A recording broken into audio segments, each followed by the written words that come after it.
Bien, y ya está con nosotros el ex viceministro de Promoción del Empleo, Fernando Cuadros Luque. ¿Cómo está? Buenos días. Muchas gracias por estar en Conéctate con Mayra. Buen día, gracias por la invitación.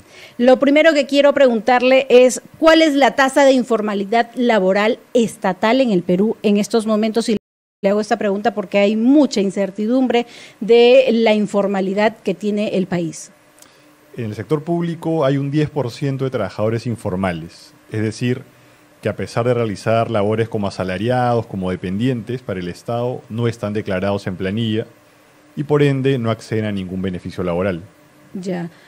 Eso quiere decir que prácticamente, si hablamos de informalidad, el gobierno estaría siendo el primero en incumplirlo. Claro, debería dar el ejemplo en lo que se refiere al cumplimiento de la normativa laboral. Sin embargo, 1 de cada 10 trabajadores en el Estado lamentablemente no está declarado en planilla. Entonces, eso es un problema, ¿no? En principio porque se incumplen las reglas laborales y segundo porque el Estado, que es el encargado de hacer cumplir la normativa laboral, no las cumple. Entonces, ahí hay un problema, una incoherencia. O sea, ¿cómo combatimos la informalidad si es el mismo gobierno prácticamente que incumple estos hechos? Según el Instituto Nacional de Estadística e Informática, el INEI, en el Perú existe 1.5 millones de trabajadores estatales, el cual representa el 9% del empleo nacional, ubicándose por debajo del promedio de la Organización para la Cooperación y el Desarrollo Económico de la OCDE, ¿no?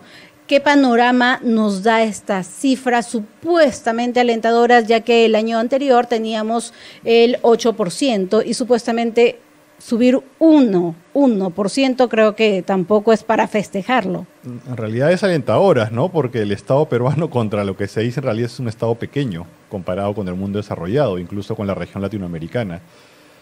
¿A qué me refiero? A que en el Perú, claro, 9% de todo el empleo está en el Estado, y era 8% el año 2004, hace 20 años, ¿no? No ha crecido la incidencia del empleo público y eso implica que hay menos Estado, menos servicios públicos, pocas personas para brindar servicios públicos de calidad. Entonces tenemos un Estado pequeño, pero a la vez ineficiente, que requiere una reforma importante para brindar servicios de mayor calidad.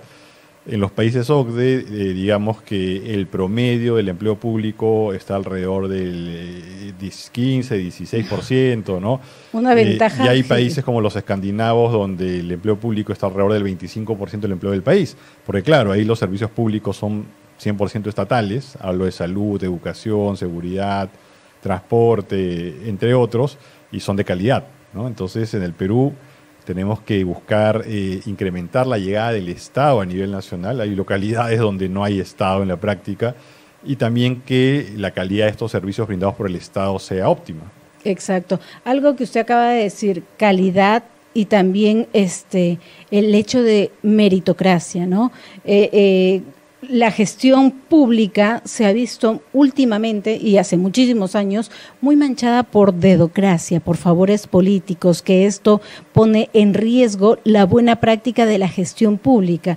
Entonces, ¿cómo lo califica estas actuaciones de los ministerios y del gobierno en sí, que tenemos funcionarios a dedocracia? ¿Dónde quedó la meritocracia? Justamente uno de los grandes problemas del empleo público es que no hay una carrera meritocrática, no se puede hacer carrera en el Estado.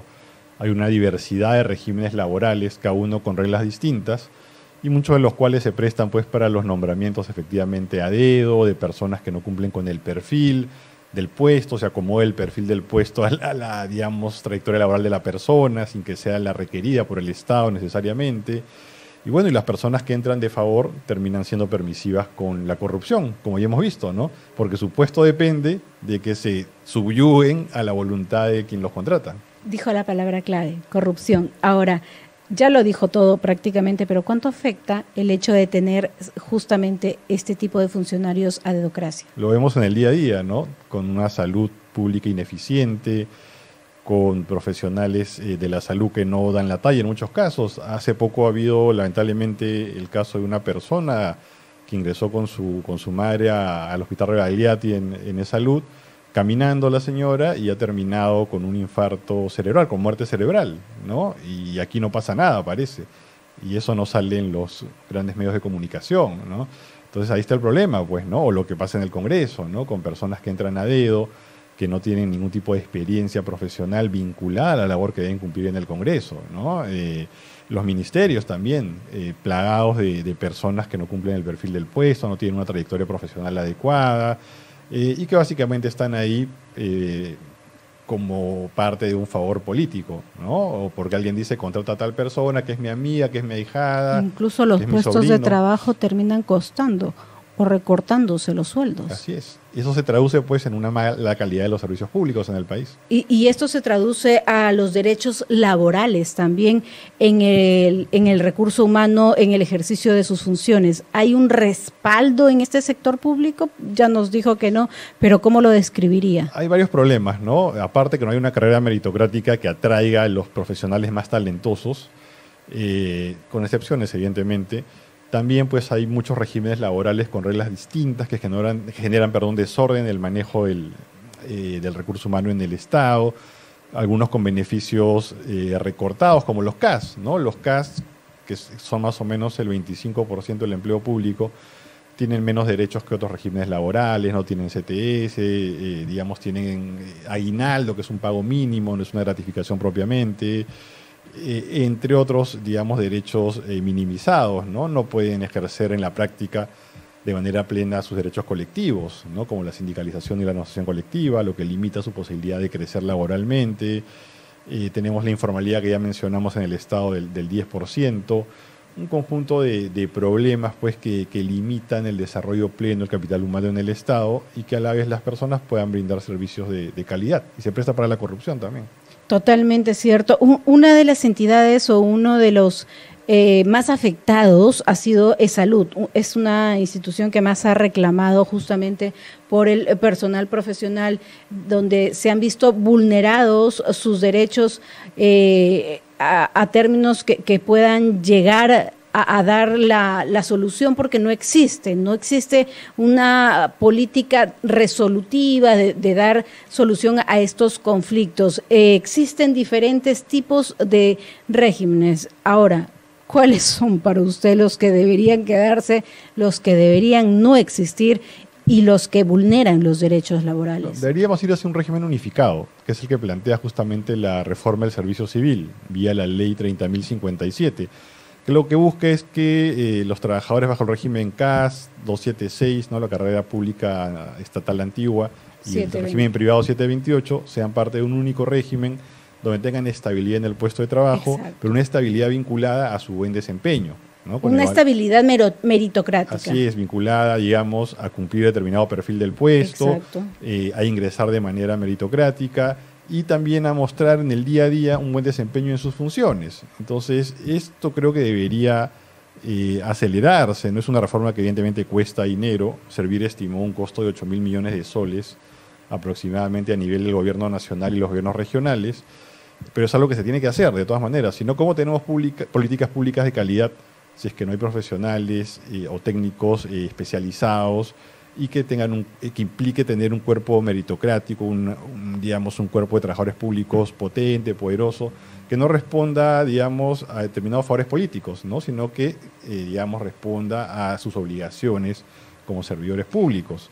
Entonces ahí es clave implementar esta reforma. Ahora, los entes reguladores, usted lo acaba de mencionar, como Servir, los entes reguladores y fiscalizadores de los derechos laborales, ¿son regularmente imparciales o tienen algún tipo de parcialidad con el gobierno? El problema con el Estado, con ¿no? esto es que en el sector público no existe la fiscalización laboral prácticamente. Solo los trabajadores bajo el régimen privado en el Estado, que es un 11% del empleo público, son los que tienen, digamos, la posibilidad de reclamar a la SUNAFIL o de pedirle una inspección laboral o hacer una denuncia laboral. El resto de trabajadores estatales están excluidos de esta posibilidad porque Servir no ha desarrollado esta competencia de fiscalización. Entonces lo que habría que hacer es, digamos, realizar las modificaciones normativas del caso para que Servir le encargue a la SUNAFIL la fiscalización del cumplimiento de la normativa laboral en el Estado, para todos los regímenes laborales sin excepción. Y así pues reducir la informalidad laboral, eliminarla, los incumplimientos que se puedan dar, digamos las malas prácticas laborales, las restricciones que hay a la sindicalización y la negociación colectiva en el Estado.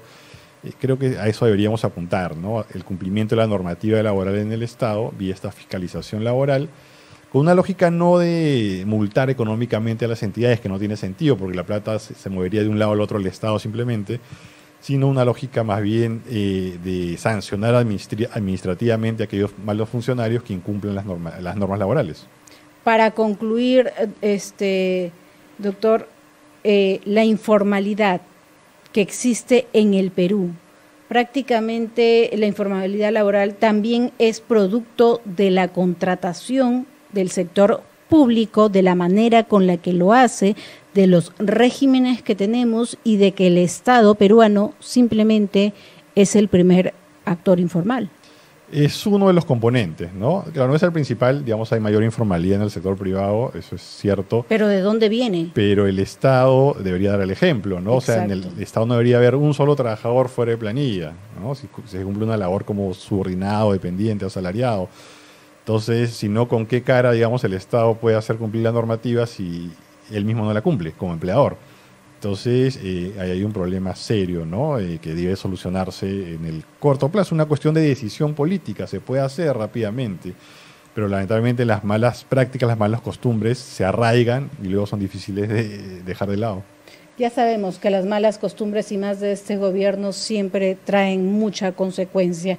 Esperemos que en algún momento las personas tengan esa estabilidad laboral que es muy importante porque afecta muchísimo en los hogares, en las familias y trae muchísimos problemas. Ha sido un gusto tenerlo en el programa, doctor. Muchísimas gracias. Esperemos tenerlo más seguido porque creo que muchas personas tendrían muchas preguntas y quizá en algún momento abrimos línea telefónica para que usted pueda absolver algunas dudas para estas personas que definitivamente no saben ni siquiera por dónde empezar. De nada, gracias, también ha sido un gusto. Muchísimas gracias.